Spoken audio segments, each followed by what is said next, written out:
शनि भैया, मैं आपके लिए कुछ खास बनाकर लाई हूँ। पता है क्या लाई हूँ? आपका मनपसंद भोजन, काली उड़द की खिचड़ी। ये आपको बहुत पसंद है ना? मैंने इसे अपने हाथों से बनाई है। शनि, मैं भी तुम्हारे लिए कुछ लाया हूँ। तुम्हारा मनपसंद भोजन बताओ क्या है? तुम्हारे मनपसंद काले तिल के लड्डू।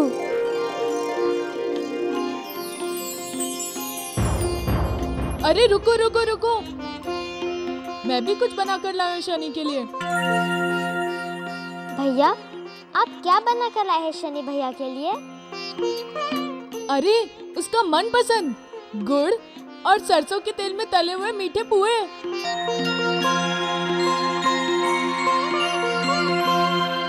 शनि, तुम घर आ गए, हम बहुत प्रसन्न हुए। अब हमें कभी छोड़कर मत जाना। हाँ शनि, अगर हमसे कोई भूल हुई है तो हमें क्षमा कर दो। हाँ शनि, जब हमारा झगड़ा होता है तब माँ और पिताजी बहुत दुखी हो जाते हैं। अब हमें छोड़कर कभी मत जाना।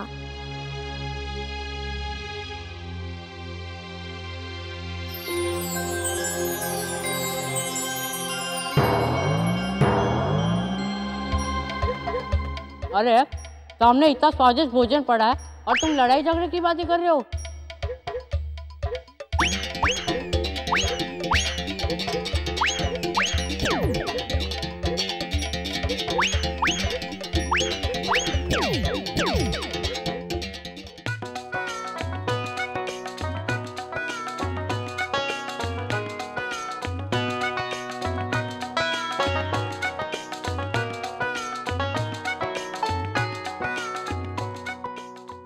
हमने भी तुम्हें बहुत सताया है, हमें भी माफ कर दो।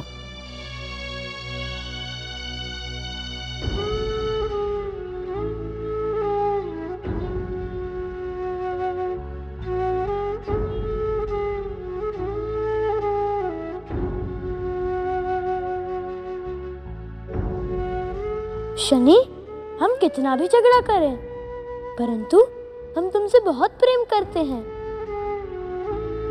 शनि, अब हमें छोड़कर कभी मत जाना। भैया, एक बात पूछूं? एक तो आप काले हैं और ऊपर से आपको काली काली चीजें ही क्यों पसंद है? रुक जा शैतान की नानी, आज नहीं छोड़ूंगा मैं तुझे। रुक जा, रुक जाओ यमुना, रुक जाओ, आज नहीं छोड़ूंगा मैं तुम्हें। रुक जाओ, मुझे काला कहते, रुक जाओ। माँ, माँ, माँ, माँ,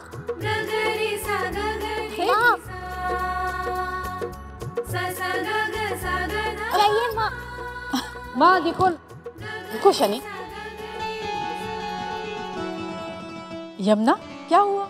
माँ, हमें शनि भैया से बचा लो। माँ देखो ना, यमुना हमें काला कहती है। रुक जाओ यमुना, रुक जाओ। माँ, हमें बचाओ। अरे शनि शनि शनि शनि।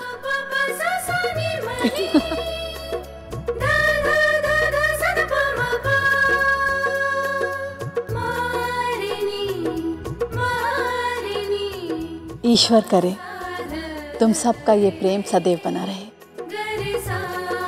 आज हमने तुम सबका मनपसंद भोजन तैयार करवाया है। चले? चल।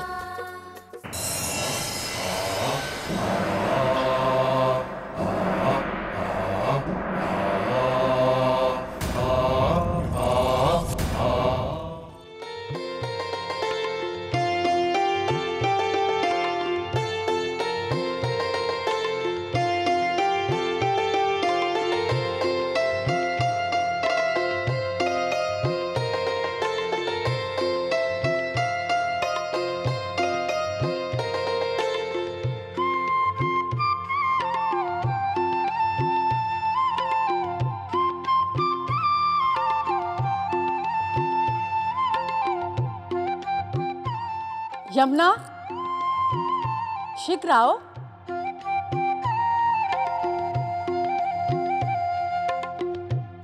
यमुना,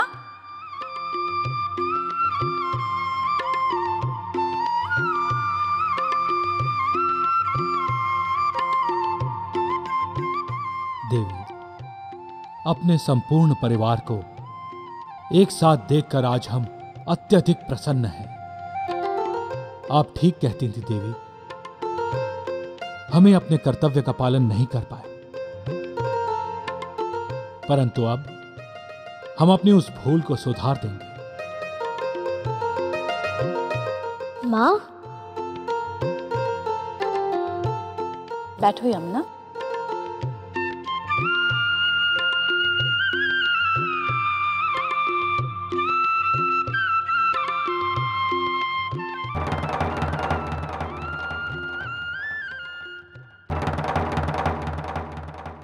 खाओ यमुना।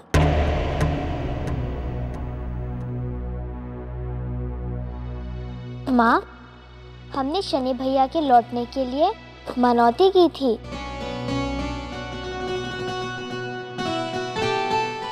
हम उस मनौती को पूरा करना चाहते हैं। हम आपकी हर मनौती को पूर्ण करेंगे पुत्री यमुना। क्या मनौती मांगी है आपने? माँ, हमने शनि भैया के लिए सातवां पूजा की मनौती की थी। क्या? सातवां पूजा? हम कल ही सातवां पूजा करेंगे। सातवां पूजा?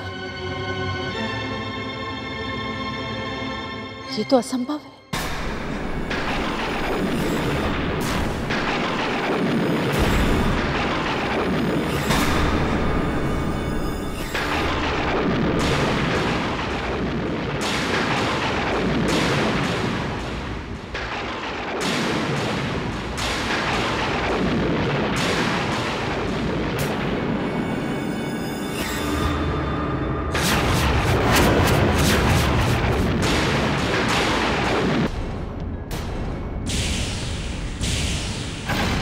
तुम ये सतवंत पूजा नहीं कर सकती यमुना। देव यमुना को इस मनौती से निकालने का उपाय कीजिए देव। कोई भी पूजा असंभव कैसे हो सकती है माँ? क्या ईश्वर नहीं चाहते कि हम उनकी वंदना करें? यमुना तुम नहीं जानती, ये पूजा अत्यंत ही दुष्कर है। इस पूजा की विधि बहुत कठिन है पुत्री। कितनी भी कठिन हो माँ, परंतु हम शनि भैया के खुशहाल मंगल के लिए इसी पूजा के प्राण ले चुके हैं। जिद मत करो यमुना, इस पूजा से तुम्हारे प्राणों पर बन सकती है। समझाइए ना इसे सूर्यदेव। माँ, यदि हमने मनौती पूरी नहीं की तो शनि पर आने वाले हर संकट के दोषी हम रहेंगे। सूर्यदेव, इसे समझाइए ना सूर्यदेव। यमुना, इस पूजा में सर्वप्रथम सारस्वत शिला की स्थापना होती है, परंतु यह बहुत कठिन है। क्यों कठिन है पिताजी? ऐसा क्या है इस शिला में? पुत्र, क्योंकि ये शिला इस समय 3 खंडों में विभाजित है। इसका पहला खंड निद्रा लोक में है, इसका दूसरा खंड पाताल लोक में है,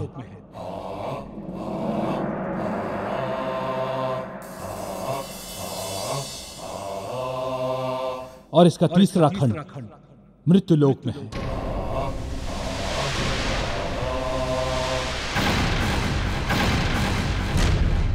तो आप ये तीनों खंड ले आए ना पिताजी।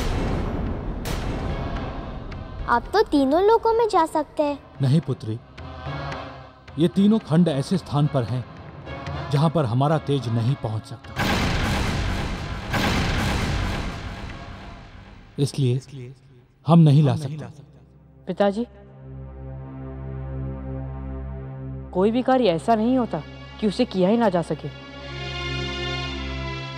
कोई तो मार्ग होगा उन खंडों को लाने का। नहीं पुत्र, ये तीनों खंड जिस स्थान पर हैं, सूर्य प्रकाश के अभाव से ये तीनों ही वहां के शक्ति स्रोत हैं। इसलिए हम इनको नहीं ला सकते। और यदि कोई इन खंडों को लेने जाता भी है तो जब तक तीनों लोकों से तीनों खंड नहीं आ जाते तब तक मन्नत मांगने वाले को गंगधार के नीचे बैठना होगा।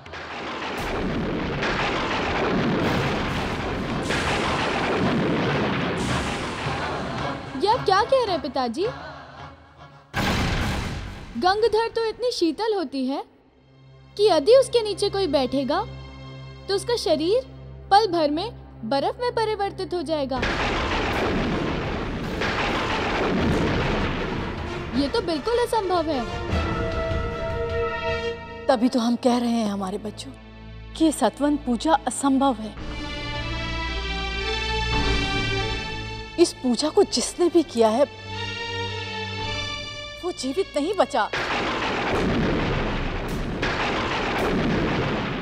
माँ, ऐसा मत कहो। कोई तो उपाय होगा सतवन पूजा का। नहीं पुत्री, इसका कोई दूसरा उपाय नहीं है। इस पूजा करने वाले को सरस्वत शिला के तीनों खंडों को तीनों लोकों से लाना ही होगा और मन्नत मांगने वाले को गंगधार के नीचे बैठकर ओम नाम का जाप करना होगा। अब जो भी हो, हम सतवन पूजा से पीछे नहीं हटेंगे।